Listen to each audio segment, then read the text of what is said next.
Welcome to a wide-in tutorial from the Initiative in Computational Humanities, Arts and Social Sciences through the Faculty of Computing and Data Sciences at Boston University.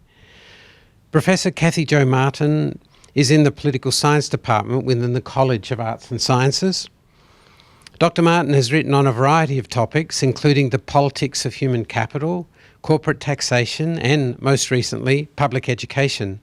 Her most recent book, Education for All, Literature, Culture and Education Development in Britain and Denmark, makes extensive use of digital tools to gauge the effect of thousands of fiction books on public policy decisions.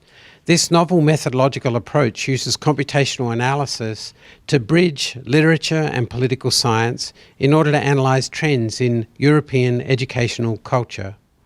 Today's tutorial will introduce these methods to participants. Please welcome Dr. Martin. Well, thank you so much. Really appreciate being here. And I want to say at the outset that I want to thank Juliet Floyd and the BU Center for the Humanities for launching me on this project. In 2014, I got a humanities fellowship for a semester, and I really wanted to get this fellowship. So I proposed writing about literature, because that seemed like a good way to get an in. And also, whenever anyone asked me what I was going to do during my sabbatical, I said, read novels. So the culmination of this work is this book. But I think I'm a poster child for wandering into the research project a little haphazardly. Now, there are many reasons. Oh, and I also want to thank Hariri Institute, because the Hariri Institute and the SAIL team really helped me figure out what I could do with computational linguistics. They wrote the scripts for me. I ran the scripts, but I didn't write them. And I just learned a lot about these processes. And this was in the early days of SAIL. There was a BU Today article about SAIL, and they had them talk to me. And I made the obvious point that if I could do it, anyone could. So SAIL loved it, and I loved it. We had a great time. I also appreciated the National Endowment for the Humanities, who gave me a grant, and Sciences Po also funded a research stay. Now, culture obviously has many ramifications for the real world, politics in the real world. We run into it every day. And for me, another source of inspiration for this book was going to Denmark as a 17-year-old clueless Midwestern girl, and suddenly encountering a completely different cultural setting. I was desperate to learn Danish. All of my colleagues at gymnasium spoke at least 3 languages beautifully. And I kept hearing in the early days about samfund. Samfund this, samfund that. And I was thinking, who is this samfund guy? And why do we need to protect him? Because we're always talking about protecting samfund. Well, so after a while, I figured out that samfund meant society.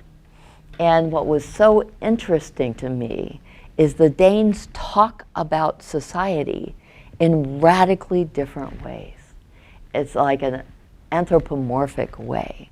So samfund really does seem like the most important person in the country. And that got me to thinking about things that I've continued to puzzle about since for the last decades, 4 decades, or 3 decades, I guess. So I wanted to figure out how to figure out how culture matters to politics, and also how to explore past frames. So I'm going to come back to these points, but these are kind of the basic points of the talk. And also, can you use literature as a source of big data and a source of cultural frames about the past? So I decided I was going to combine this computational linguistics applied to literature with qualitative methods, spent a lot of time in the archives figuring out how these authors contributed to political struggles, spent a lot of time reading novels and doing a close reading of texts. And I applied all of these methods to a study of culture in 18th and 19th century school development in Britain and Denmark. And so I'm going to come back to the case study in a minute, the school development. But what I want to do now is talk about why culture seems to matter so much. Now, we political scientists don't really like to talk much about culture. We are sometimes hardcore materialists.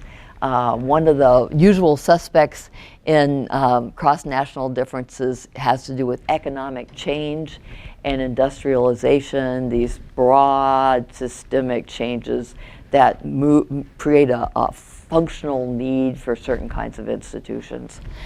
We also like to think about political struggle, class conflict, democratization versus unions. So can you see the screen? Is that all right? Should we turn down the lights? I'm just wondering if that would be better. Yeah. So this is an example of a political struggle that happened in my own home many years ago. We talk about culture in kind of like as an aside, a recognition, but we don't treat it like the elephant in the room that I think is the role it plays. So culture is really important, and narratives are really important to these other factors. Narratives matter to how we frame the world, how we view our interests, how we interpret the need for class conflict.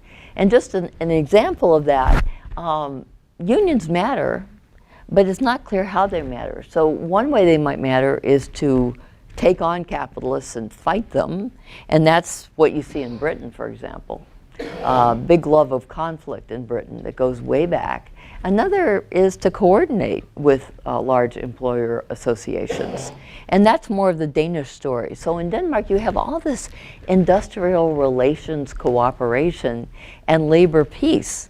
And so untangling what matters to how workers perceive their interests is often a matter of culture. So there's also big cultural questions about, is government even legitimate? And we, of course, are seeing that playing out in our own congressional struggle for leadership at the moment. So I would say to you, culture matters in a big way. Now the question is, how do you measure culture? What exactly is culture, and how do you measure it? And despite the fact that it is the elephant in the corner, it's really difficult, I think, to apply other kinds of ways of analyzing culture over the longue durée. And so one of the problems is that in my field, in political science, and by the way, this is an attack on political science more than on, I think humanities are much more further along, and cultural sociology is also further along. So I was trying to reform my own field. So a lot of our studies of culture are a bit tautological because they focus on the cultural aspects of institutions. Scott says institutions have a cultural part as well as a material part, and he has this theory about how culture works. And so we do a lot of saying, oh, these institutions have very different cultural norms and frames, but that's a little bit tautological, because one of the things that they're trying to explain are these differences in institutional development, but then they turn to the institutions to support them. So you don't have an independent measure of culture that is outside of political phenomena. And there's not a way easily to think about where culture comes from that's outside of these political phenomena. So the other problem is that the claims about culture, cultural beliefs of historical actors are really difficult. We get public opinion polling in the 20th century that becomes more and more sophisticated. Of course, there's some problems with that because how you manipulate the language in a poll can matter enormously to your findings. But you don't see anything like a polling system back in the 18th century when I start my project. So there's a lot of post hoc reconstruction. Like we sit around and we say, oh, this must be what they meant to say. And there's an awful lot also of kind of solve a problem, imagine a screwdriver, that old critique of economics. And we do that a lot in political science as well. Now, of course, you can use case studies to study culture, and that's a really good mechanism. Process tracing, really get inside the historical archives, see what people are saying about things. But the problem is there are these long-term cultural trends, and it's very difficult with case studies to look at long-term cultural trends unless you write 15,000 words and you analyze what goes on in a country for 200 years. So I was trying to think about a way to look at culture that is more of an independent mechanism, that has some distance from politics, that you can look at over long periods of time. And authors seemed like a great source of cultural narratives.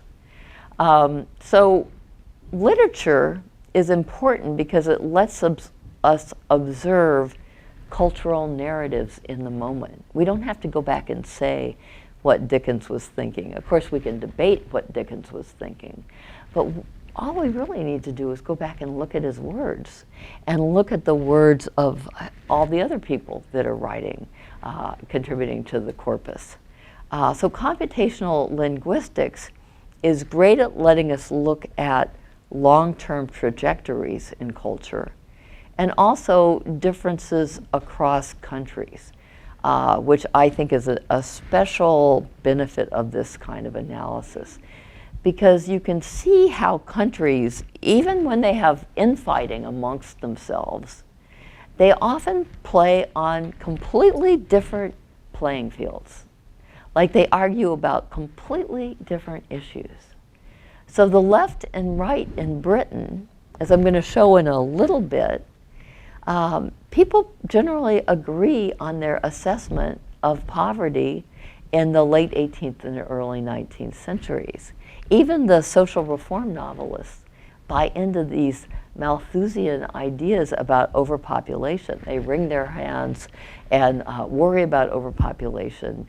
They worry about the culture of poverty. And that's a debate that you see from both the right and the left. They have different views about how you solve poverty, but they have very similar concerns about the culture of poverty and the implications of that for society. And in Denmark, not so much. You don't really see the same kinds of debates. Because what you see instead in Denmark is this typical Nordic phenomenon, which you still get today, of we've got to make everybody contribute to a strong society. We're not going to tolerate unemployment. In my last book, I interviewed 107 firms in Britain and Denmark to look at their involvement in active labor market policies. And I went up to talk to a bunch of guys in Skane, which is this fishing village in the north of Denmark. It's also like a big artist colony, so a lot of these beautiful 19th century pictures that you see by Danish authors come from this area. But it's mainly a fishing culture. And the fishermen in Denmark are noted for having their own kind of ideas about how the world works. So I said to them, I said, why is it that you guys, this group of fishermen, would decide that you need to help the long-term unemployed? And the guy says to me, he says, and this is all in Danish, I did everything in Danish. He says, we're fishermen. We're not going to let a bunch of 27-year-olds sit around drinking beer and strumming their guitars and smoking cigarettes. We're going to put them to work. And this is the best way to do it. And so they embrace these policies, not because they're do-gooders, but because it was good for society. So my samfund that I discover at the age of 18 continues to be wildly important in Denmark today. And it's been important for over at least 300 years. So that's the great thing about looking at culture, is how you can see differences across countries, also in the playing field that enables conflict to take place. You can see how cultural symbols are passed down through generations. And so my argument, the basic argument of the book, there are two arguments. One's about agency, and these authors are much more important to these battles over education. But the other's about the structure of these symbols and narratives and cultural tropes. And what I say is these authors inherit these cultural tropes from their literary ancestors and start forming them at around the time that the novel gets going. But I think they're even deeper than that. They then rework them for current problems, and they pass them on through on to generations. And so you can observe the movement of these tropes across time. So I'm not going to just talk about culture. I want to get to the point of the lecture. But in any case, you can generalize beyond the case study. Okay, so what do you have to do to get there? What are the basic fundamental things that one has to do to create a project like this? The first thing I did was I decided I would build corpora of Danish and British works. And I took 521 Danish works between 1700 and 1920. And I got virtually everything that was available in full text files. So I got a lot of the stuff from the Archive of Danish Literature. They just sent me all their files, which was great. I also found an online list of works during this period, and I was able, because the Archive of Danish Literature had a few things at the end that it was missing. And so I was able to get these other additional texts. But I basically didn't make any choices. I just took it all. Now, I did have to make choices for Britain, because in Britain, you have a lot more written. And I wanted these corpora to be roughly the same size.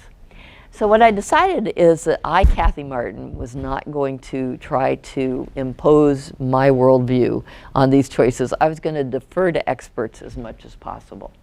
And so I got these online lists of the most important works in Britain. All of those went on. And also authors from the 18th, 19th, and early 20th century. All those went on as well. And I got most of the files from HathiTrust, which was great, because HathiTrust has just about everything. Now, HathiTrust, of course, provides all the stuff for Google Ngrams. The problem with Google Ngrams and with HathiTrust is there are lots of different volumes of the same work and a lot of different editions. And for my purposes, I wanted to know what the authors were thinking when they wrote the books, not when the 15th edition came out 100 years later. So I changed the dates of the works to the initial publication dates, which took a lot of time. The timing of publication was critical for sequence between cultural narratives and political reforms. Now, I know that there's a bias in publication. There's a bias in the online lists. If you go back to the 18th and 19th century, it was harder for women to get published in both countries. They managed, but that's why Charlotte Bronte wrote under a pseudonym. Thomasina Gulenberg, who is, sometimes they refer to her as the Danish Jane Austen. She wrote anonymously because she didn't want people to know she was female. So a lot of upper class male authors, and in the online lists of important works, until maybe 3 decades ago, a lot of those guys who made those lists were also upper class male authors. So you don't get, you get more perspective from different sources today.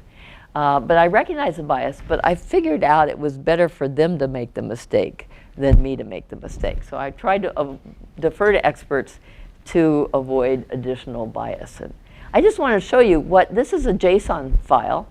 And the JSON file was constructed, there's some signifiers at the top, and then they brought in all the words of the novels that, taking out the stop words and the common words. And so anyway, that's kind of what it looks like. So I constructed snippets of text around education words, because what I really wanted to understand is what people talked about when they talked about education.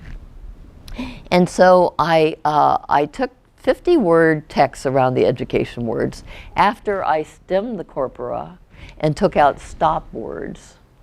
And so what that means is by stemming, instead of the word education, you would get the word educate without the E, E-D-U-C-A-T. And so that lets you to look at education, educations, educate, educating, all these terms that refer to the concept education. The stop words are words like the, or, and, etc. Anything that's not really gonna, just gonna kind of add bulk. And then I calculated the frequencies of what we call dictionary words or bags of words about certain concepts. Now, does everybody know what dictionary words or bags of words are? You guys, because I'm not sure, most of you are from computer science, is that right? Yeah? No? Where are you from? You're from computer science. So I know there are some political scientists here, okay. And Julia, of course, from humanities. Any other humanities folks? Okay, great. Excellent. So bags of words are basically just words that refer to a certain concept. And the way that I figured out the bags of words, well, let me talk about how I got the concepts first. So the concepts were theory-driven. And so I wanted to see if these different cultural frames about things that I thought mattered to education that came out of the theory and my own theory, if they would look different in Denmark and Britain. And so the concepts were things like frames of school, of society, of labor, the concept of the state, cooperation, etc. And so for each of these bags of words, and I started with the education words, I did major word clouds of 8 major British and Danish novels. And I got this from Cathie Trust. They let you do word clouds. And then I coded the words into groups of concepts. And so based on these starting words, this is from David Copperfield, based on these starting words, I added synonyms from online dictionaries. And so I'd go online and I'd have like state, government, and then I would find all of the synonyms that referred to state and government. And then I created, I did the stemming, and I had to make sure that when you stem the words, it doesn't have multiple meanings. So for example, one of the words for apprenticeship in Danish is also stemmed. When stemmed, it's also the word for low, so I couldn't use that. I also had to make sure that I avoided words with multiple meanings.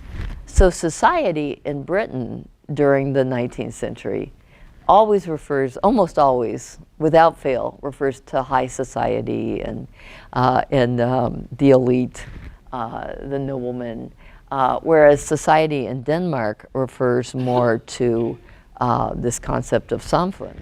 So I didn't use that. Instead, I used the word social, which was pure in context. And I also included various spelling of words. And I also, because I'd read so many novels from this period, I had a pretty good sense of the language people used in the two countries to talk about things. And so I tried to make sure that the words had some performance in one of the eras I was looking at. So there were a few words that we use them a lot today, but neither the British or Danish corpora used them, and so I took those out. And so based on starting with the words from the word clouds, I added the synonyms, and then I really double-checked and triple-checked to make sure I wasn't doing anything wrong. Oh, the other thing is I looked at performance in each word. on the output. And if a word just wasn't used in either country, then I dropped it. So after I did that part of it, then I had choice of methods. And so I used Python Natural Language Toolkit. I started trying to teach myself Python. And this was, I quickly decided that it wasn't going to be worth my time to learn Python. So I got script. I know, I'm thinking about doing it though when I retire, actually.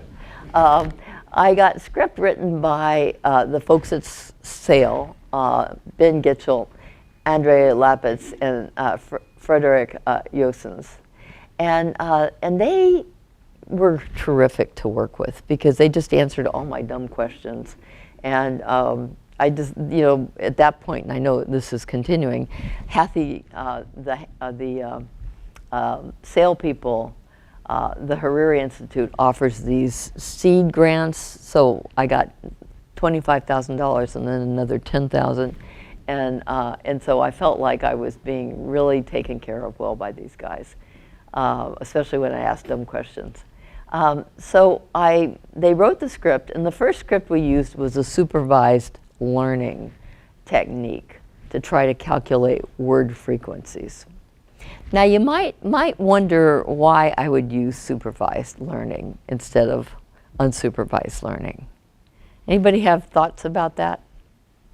Why would supervised learning be appropriate in this case?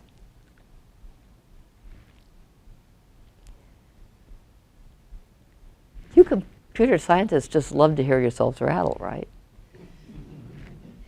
All right, so there's a big debate about whether supervised learning or unsupervised learning is better. And people come down on both sides. In my case, I thought supervised learning was really important because the categories are specified by theory up front, and the goal is not to assess how an individual document fits into a corpus.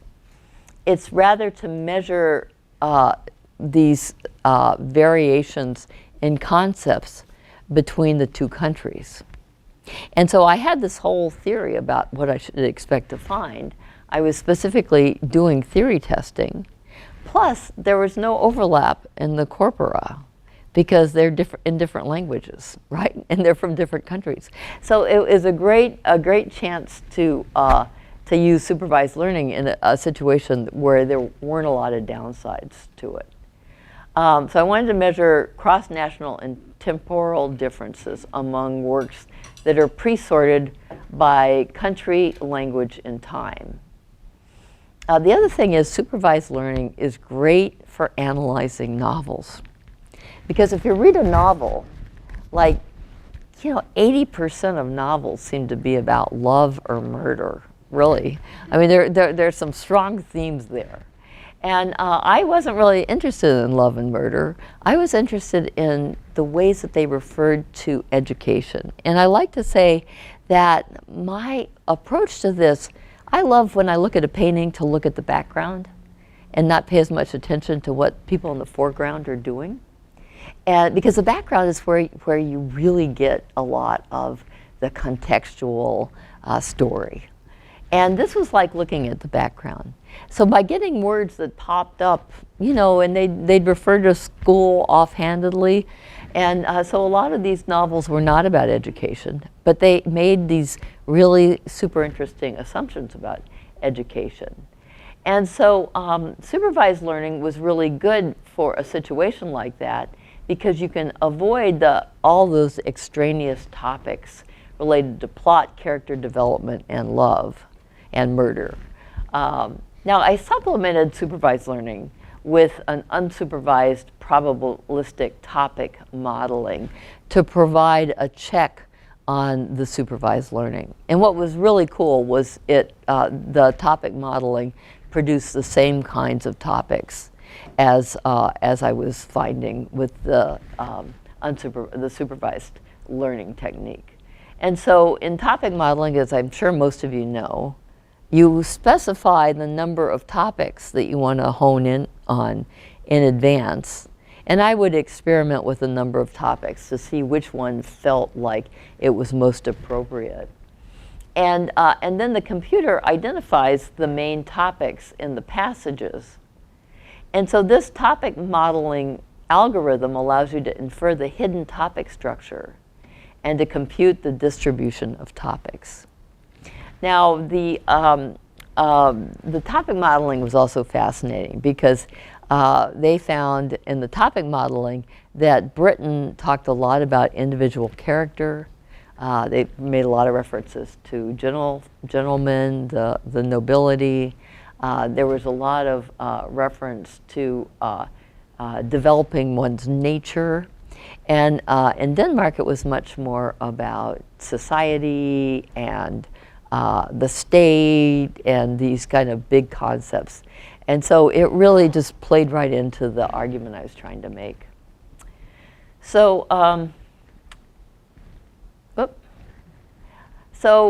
finally I used a cluster modeling to evaluate the distribution of views among authors in the UK and Denmark. And there I could calculate the term frequency, inverse document frequency, the TF-IDF scores for each author. And so TF-IDF calculates how important a word is to a document in a corpus. And what that lets you do is cluster novels or writers according to like the way that they use certain kinds of words in education snippets. And so what was super interesting to me was that, I'm going to show you the outcome, but in Denmark, it's like basically everybody talks about authors and pretty much, and about workers in pretty much the same way. Whereas in Britain, there's a much bigger divide, which you would expect in a country that's more polarized. Now, the linguistic structures of Danish and English are very different, could skew the results. Because the in Danish is a suffix, like the man becomes mannen. Nouns could have a higher word frequencies in Danish than in English, and I address this by removing the stop words. I also compare frequencies of the British give and the Danish giver to ensure that these words track as closely as expected. And I want to point out that the argument is not causal, that cultural values determine choices of educational forms. Rather, I posited hypotheses about what one might expect to find in cultural scripts if these scripts are associated with cross-national distinctions in education systems, corpora. Okay, so let me then move on to the example, because I think I don't want to get too bogged down in details. But this is the picture on the front cover of the book, and this is a 19th century painting by a painter who's part of this group called the Modern Breakthrough. They were really important to education in Denmark, and it's also about the first real school that was built in Denmark in the 18th century. And so I mentioned the real school because this concept in Denmark very early on is that education has to be for not only the upper class who want to read the great books, but it also has to be for everybody in the country so they can give back to society. And so they, from a very early time, they developed these educational methods of learning by doing, where it's very hands-on, and that's very different from the approach in Britain. So these guys, Bell Lancaster, create a form of education where kids have to copy from boards in the front of the class. There's a lot of rote memorization. There are also other paradoxes about Britain and Denmark. Britain is a leader of the Industrial Revolution, but it creates mass public education really, really late, after a lot of other European countries, only in 1870. And when they create secondary education in 1902, they create grammar schools that are based on the concept of the British public schools. So it's all about humanistic studies. They decide they're going to limit the study of science and math because they don't put a value on it in the same way. There are these big debates in the 19th century about whether you should have any kind of technical education at all. All this emphasis on STEMs that we have today, they were decidedly anti-STEMs, which is hilarious. Denmark is the exact opposite. Oh, and then the other thing is educational uniformity, making everybody learn the same thing, one size fits none, leads to high levels of socioeconomic inequality. And in Denmark, which is an agricultural backwater, it's kind of this crappy little country on the outskirts of Europe. It's actually a fairly big country at that point, before they lost Germany. It's a world leader in mass education. They created it in 1814 already. And they have a multi-track secondary education system that is set up in 1903, has lots of vocational training as well as these academic tracks. They have a mathematics track, a humanities track, etc. And they have a lot of educational pluralism, but it leads to higher levels of economic equality. So I argue that Britain has an individualistic educational culture. The goal is individual self-development for upper and then middle-class people. Workers are a problem. Education leads to social unrest. There's an emphasis on classic education and humanities to develop gentlemen, which is why you get the grammar school for secondary schools. Denmark is a collectivist educational society. The goal is building a strong society. Workers need to be educated to contribute, and each person learns a trade, so big vocational training at the secondary level. And this cartoon says, for a fair selection, everyone, wrong thing. I'm getting to the data, you can see. For a fair selection, everybody has to take the same exam. Please climb that tree. And obviously, everyone doesn't have the same skill set. All right, so I want to present some of the findings now, because I think a picture tells 1,000 words. And so first of all, these are educational words in the entire corpora, the British corpus and the Danish corpus. So this is the Danish corpus, and this is the British corpus. And what's really interesting is you can see really high levels. These early years, not a lot of text, so I don't really trust them as much. But you can see this kind of ascendancy over the latter part of the 18th century before, in anticipation of the education reform in 1814. Education reform is a little delayed in Denmark. They'd done a tremendous amount of work, and then Nelson bombed Copenhagen, and they had to dig themselves out. But then you see a decline. Once Denmark has solved the problem, they don't talk about education as much. They move on and talk about other kinds of things. So there's a tendency of authors to be the advanced guard, in a way, of presenting these things, putting them on the table, and then the politicians follow. And you get a similar kind of rise and decline in Britain in advance of this Reform Act that happens finally in 1870.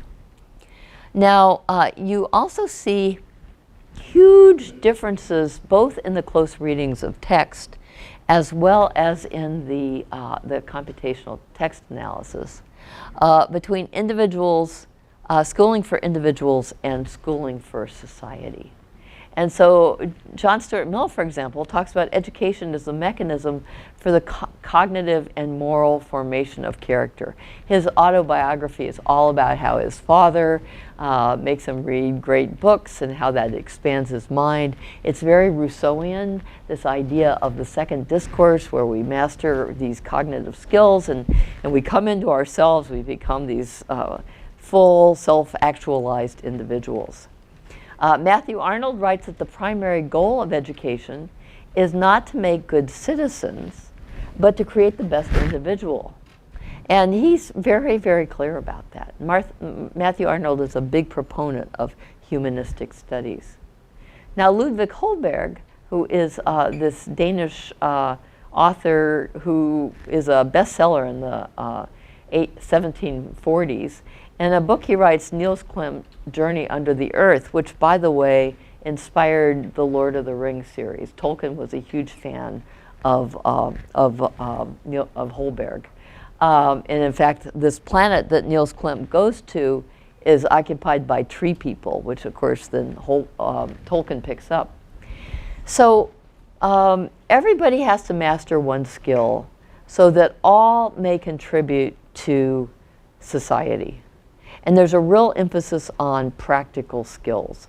Holberg says that intelligence resulting from practical study is much preferable to the torpid insanity incident to too much learning.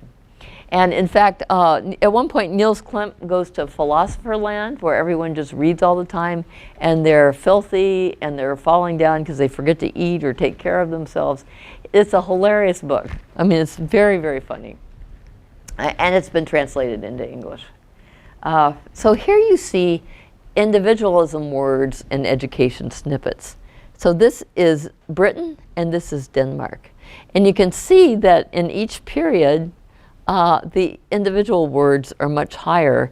Finally, by this period, and part of this has to do with a change in genre, as modernist literature in Denmark becomes more interested in the individual, and in Britain, in the end of the 19th century, there tends to be a little bit more recognition of education for society with people like T.H. Green. But the opposite is true if you look at society words in education snippets. So this is Denmark, this is Britain. Again, you see that there are many, many more references to society. And this early, this early literature is especially, interested in society. All right, the other thing happens is that countries have completely different views of workers. So in Britain, you get these very negative views of workers. Even Victorian social reformers worried about the working class culture of poverty, cultural contamination, overpopulation.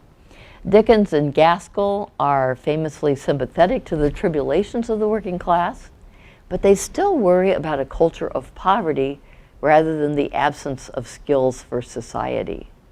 So you see someone like Elizabeth Gaskell just wringing her hands about how bad it is for these workers, how sad their lives are, how they're absolutely starving. But she never really talks about how it's a waste of human capital.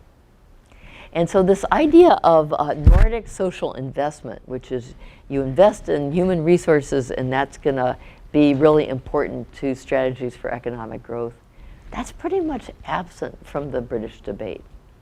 Whereas in Denmark, again and again, Grundtvig, who's this famous philosopher, poet, priest, claims that education for the little people is a matter of national identity and is essential to the collective folk.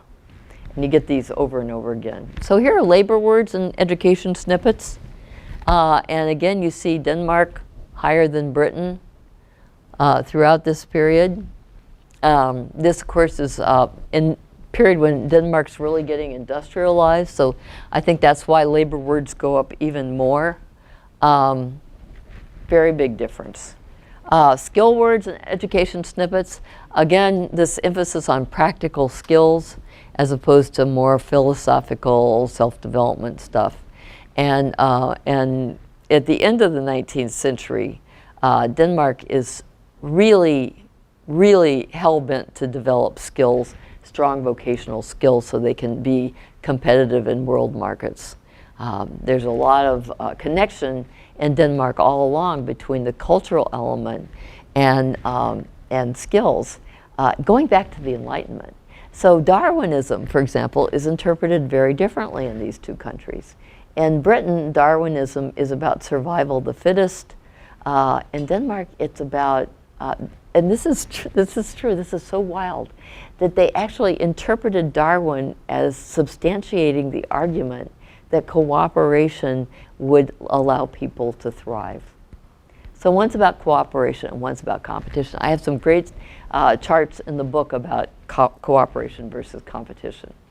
So here's the cluster analysis, writing about labor in Britain. And here you can see a bunch of different colors. Of course, you don't focus on the clusters, you focus on the colors. And there are about 9 different colors here. And in Denmark, you get like basically a couple outliers, but basically everything's brown.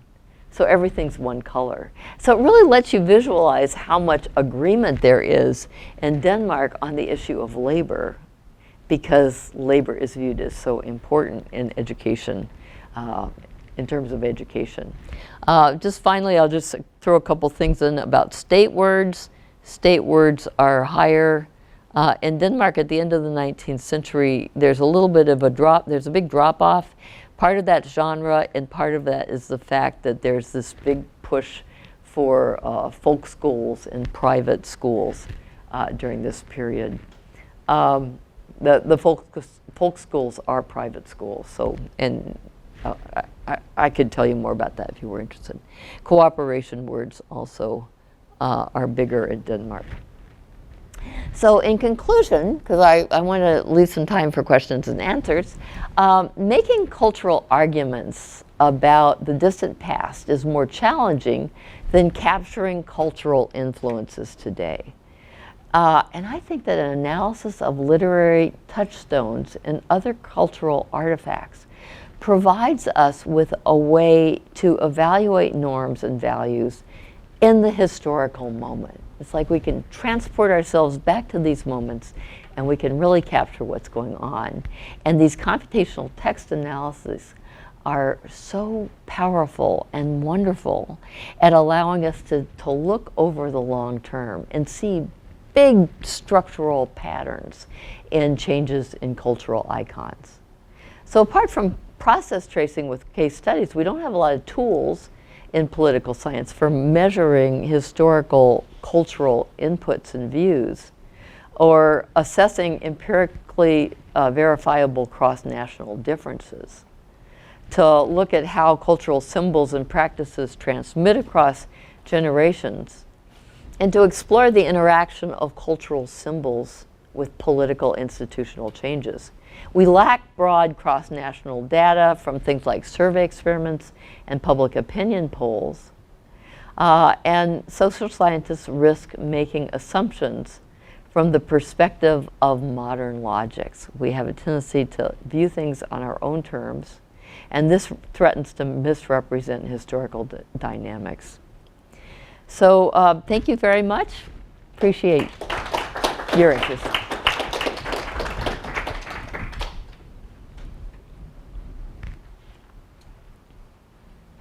We've got time for questions, and I'll ask Seth Viegas to hand the microphone around.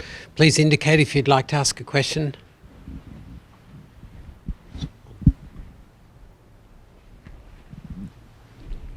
I'm deaf as a doorknob, so I'm going to come back so I make sure and hear you. Okay. Thank you. Very interesting talk. Thank you. Enjoyed it. Just, I guess, maybe some clarification questions first. Was it all fiction literature? Yeah. Okay. And the analysis in Danish, was it in Danish language, or Yes. was it all translated first? Okay. Did you see any challenges with doing linguistic analysis in the native languages? And so I am pretty fluent in Danish, and you'd have to be. So I read everything in Danish. I mean, sometimes there were some things that were translated into English, so I could read them in both. But reading, because I read a lot of novels in Danish, I felt like I was in pretty good shape to understand the way people talked about these concepts. The case studies, the reading, the close reading of text was super important to me to come up with a theory, because I started with that part, and then I later moved on to the computational linguistics analysis. And then I also did read a lot of archival stuff and secondary literature on I read authors' memoirs. They weren't part of the quantitative stuff, but I did a lot of reading to get a sense of what they actually were giving to these educational struggles and how they tried to frame things. And I have wonderful testimonials in the book, like the empirical chapters in the book are the non-quantitative parts. And so there's a lot of like how authors frame things, the kind of movements of authors that were important in each of these periods, because the authors, of course, weren't writing individually. They move in packs. And so reading about how they thought about the world, what they did, and they got incredibly much more involved in the politics than you would think would be possible, because we just never paid any attention to what authors are doing. But you have to remember, in pre-democratic regimes, authors writing things is one of the few ways they have of transmitting non-state opinion up to rulers. And so there was this one Danish journal, a literary journal called Minerva, and it was like everybody in society read it, basically. And all the royal family had a subscription to it. And it was just viewed as super important. But then there were also these alliances between these rulers and these authors. So the rulers would use the authors to try to persuade them to join their reform coalitions. So one of the things that happens in Denmark is at the end of the 19th century, the place is a mess. There's a schizophrenic king who is, and reactionary advisors. And so the crown prince and this group of very progressive estate owners decide that they're going to stage a coup. And they stage a coup, and these authors, who are all part of this Dreyers Club in Copenhagen, have this war of words where they're trying to get other people to go along with this idea. But it was a real transitional moment, and so they had a huge impact on the outcome. So there's all that stuff in the book. Just if I may, one follow-up question. Yeah. So I guess a lot of fiction is kind of written as period pieces, like it might have occurred, the narrative occurs earlier in time, and so, do the authors try to, kind of think back to how it was then? And so, in terms of the date that you use here, should you use the date where the story is set, or the date where the book is No, I use the date of the authors writing it. And I think there's a lot of use of historical fiction. You probably know this better than I do, but I think there's a lot of use of it to put forth contemporary values. So Bernhard Severin Ingemann is like the Sir Walter Scott of Denmark. And he writes all this historical fiction about things that are going on in the 12th century. And there's this big battle, 12th and 13th century, there's this big battle over church and state. And Ingemann is just nailing all of these themes that are important to Denmark in the early 19th century. But he's transporting it back to these conflicts happening at that time. And he actually has an interest, he admires Scott deeply, but he has a very interesting critique of him, which he says, there are no grand messages, he says. And Scott, of course, gets all caught up in the romantics of the situation, but he doesn't really say a whole lot about the grand message of society building. And so Ingemann thinks that this is bad, and he kind of talks about that in one of his memoirs. So it's really fun.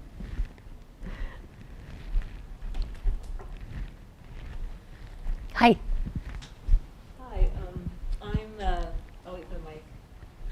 Hi, Hi, that was really fabulous. I'm a professor in the psychology department. I teach cross-cultural psychology. Oh, wonderful. I came here to learn about CHASS, but I saw that you are really doing cross-cultural psychology, and with a comparison of What Britain. is your name? Catherine Caldwell-Harris. Oh, I teach in okay. psychology. Yeah, no, I've heard of you. Yeah. And so one thing that's really great is when we're always, I also teach another course called the Psychology of Poverty, Wealth, and Inequality. Great. So you can see the themes are sort of, so one thing we're always talking about is we're always in class, we're always comparing the Nordic countries good because they have those social safety nets and care about people, and then America, bad. But I think that you really spelled it out. You were so insightful. I really like the point about the Great Britain talking about poverty differently, and that they recognize that poverty is terrible, but in Britain they're thinking it's terrible and it's their fault. Yeah. That's what Yeah. the whole, what did you call it? They're saying, A culture of poverty. yeah, the culture Yeah. of poverty. So the culture of poverty, that's like system justification. Right. Like there's they don't take care of themselves. They don't follow rules. They don't follow social norms. They don't follow our social norms, and they don't care about. Whereas in Denmark, it was much more a collective. Everybody cares about everybody, and so they're able not to sort of pin the blame.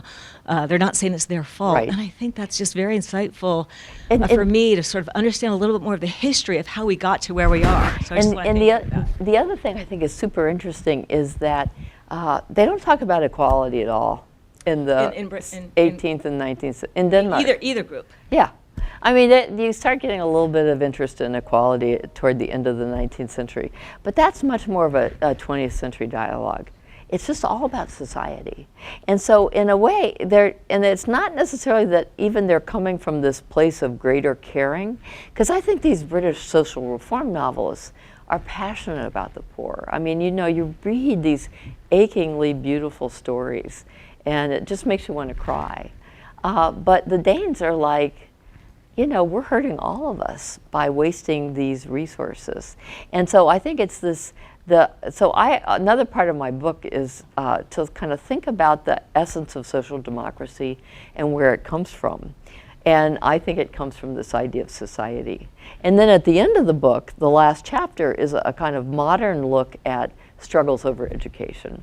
And I do an internet survey of 2,100 British and Danish young people. And to try to get a sense of, and I have a bunch of survey experiments, and it's not very well done, I have to tell you that, but I gave it a try. And then in the British case, it's like if you mention the state, support goes down 5 points, where it goes up 5 points in Denmark. And you mention, and there's some other things like that, where you get really different responses. By the two countries, but so I think the same norms are still very important today that they were then. Let me just follow that up. We faculty, we lament that students aren't interested in history and don't know enough about history, but I think you're pioneering a method here that a lot of people could really get interested in history if they could use it as a way to answer questions they care about. Great. And it's going to come out open access as soon as I sell 9,000 British pounds worth. So if you have deep pockets to pay the exorbitant, I have a discount flyer if anybody wants it. If you have deep pockets, I'm trying to get to about 120 books. And then it's going to come out open access. And then I hope people will be able to read the book. But thank you very much.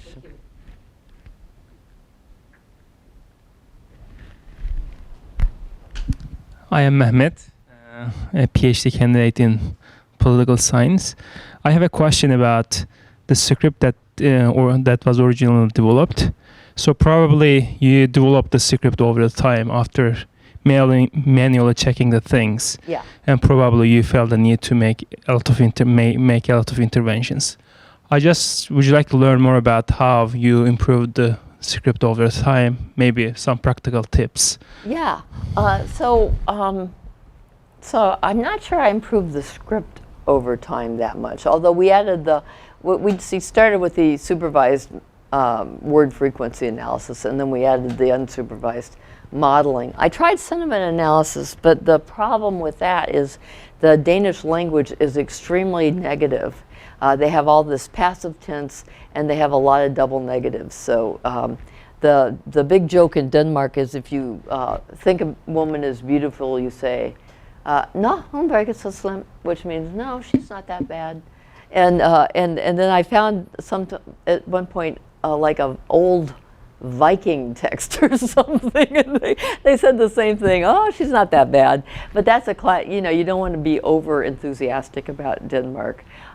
So that comes through in the sentiment analysis. It's a little bit difficult because the British on everything just look much better than the Danish. And it's hard to parse that out. So we had some dead ends like that, where we just didn't think it was working very well. One thing I did is my British corpus was initially smaller, and I just doubled it basically.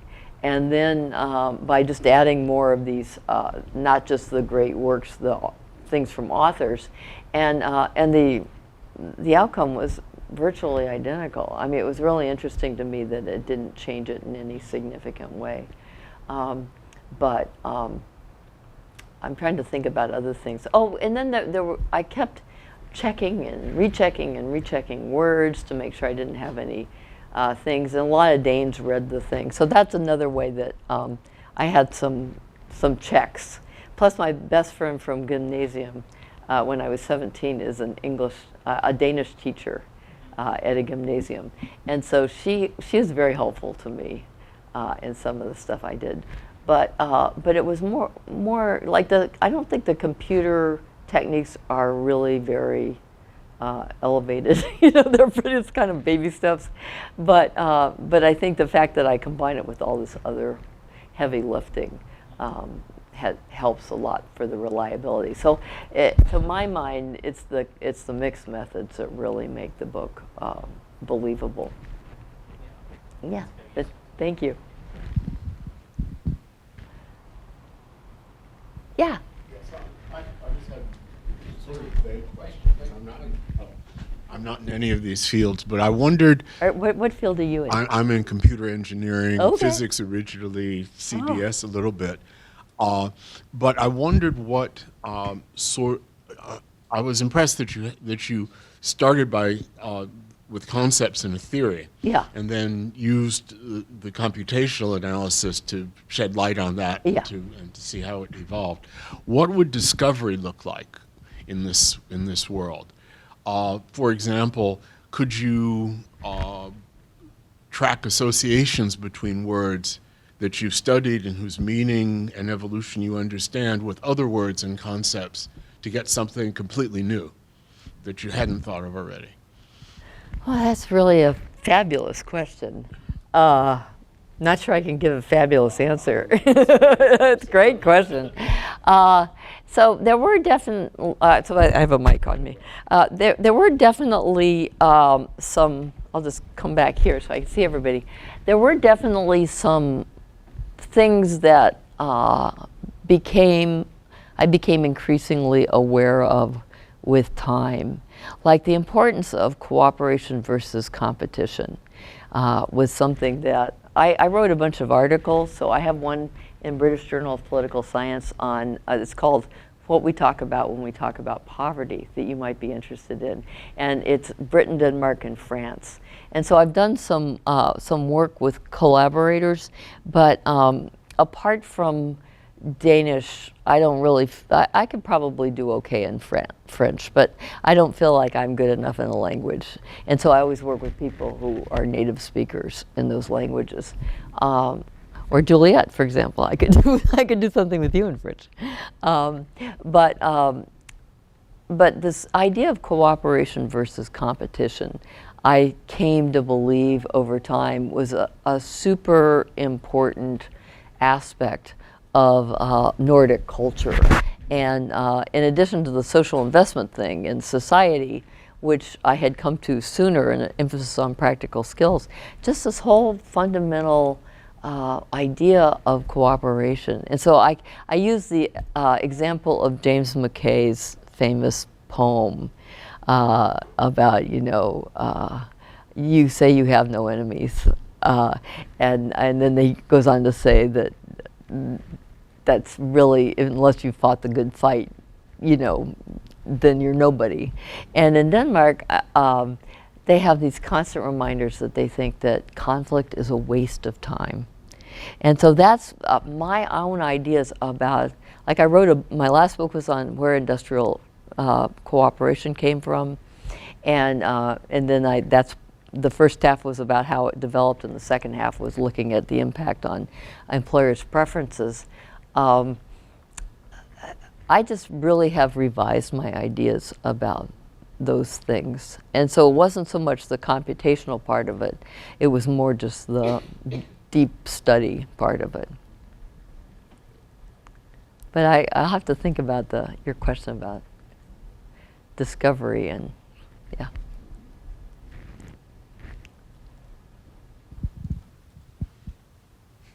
Oh, I don't really have a question. It was quite wonderful, Cathie. Oh, thank I'm you. Go happy ahead. that Boo could support you. But you didn't include philosophers, right? Except for Mill. But Mill's autobiography isn't fiction, so that's just a small question. No, so I didn't include, there's a lot about philosophers Right, I would in the expect. book, but it's not included in the corpora. And so the reason that I kept it to just fiction in the corpora was that I wanted to have a body that was easily defined and clearly defined. And so I didn't want to contaminate it with a lot of other stuff. So poems, plays, and novels were what I concentrated on. But yeah, no, the book itself has all kinds of other people drawn in, because the argument isn't that these authors are doing it on their own, it's that they're participating in these coalitions. And one of the most interesting things to me was to learn the role that authors played in these coalitions. And so all of these politician types give authors these this wonderful recognition for being spin doctors. And Dickens at one point says about the I think it's A Christmas Carol that he writes to attack the child labor laws or child labor problem. And he says, my book is going to have 20,000 times the impact of any journal article I could write. And he's right. I mean, he was a rock star. And these deep images just resonated with people. And another example of this was this late 19th century political party, Venstre, was fighting against the right party, Høyre. And Venstre, one of the people from the farmers' wing of Venstre said, when the literary faction comes into Venstre and gets really involved in party politics, it's like manna from heaven, that we finally have this ideology and that we can fight the culture war. And one guy says, in Denmark, everything's fought on the cultural plane, unlike some other countries where it's a more materialistic battle. In Denmark, it's all cultural battle. So it's fun to get these quotes from these people writing at the time. Yeah. Thank you.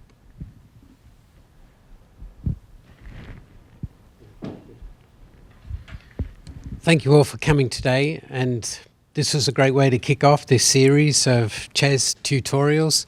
Join me in thanking Professor Martin. Thank you so much.